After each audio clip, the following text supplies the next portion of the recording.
Здравствуйте, уважаемые читатели! В этом году исполняется 80 лет стихотворению великого казахского поэта Акына Жамбыла Жабаева «Ленинградцы, дети мои». Когда осенью 1941 года Ленинград оказался в кольце блокады, в защиту осажденных первым раздался голос великого казахского Акына Жамбыла Жабаева «Ленинградцы, дети мои». В 1941 году на фронт ушел Алгадай, сын Жамбыла. Священной вещью для старого Акына стала черная тарелка репродуктора. Изо дня в день оттуда лились невеселые новости. Однажды в голосе Юрия Левитана прозвучала особая трагическая нота: был взят в блокаду Ленинград. Для Жамбыла будто задрожали бескрайние казахские степи. Боль, сострадание, святой гнев разлились в душе Акына. Он взял в руки дамбру, и полились в мир слова, вырвавшиеся из глубины сердца. Жамбыл пел, опираясь на всю мощь своей почти столетней жизни, сострадая и пророчествуя. Что же слышит Жамбыл теперь?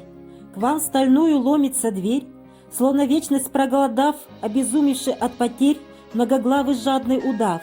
Сдохнет он у ваших застав, без зубов и без чешуи, будь корчик шипеть змея, будь снова петь соловьи, будь вольной наша семья. Ленинградцы, дети мои, ленинградцы, гордость моя.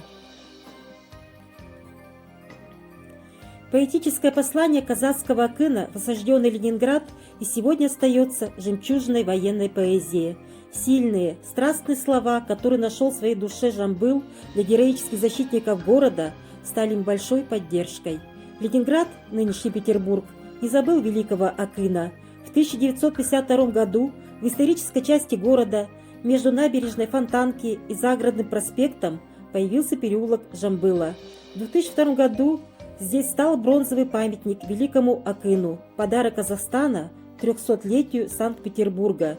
Рядом с 4-метровой статуей Жамбыла в национальном костюме с дамброй в руках фонтан, на каменных ступенях которого выбиты те самые бесценные строчки: «Ленинградцы, дети мои».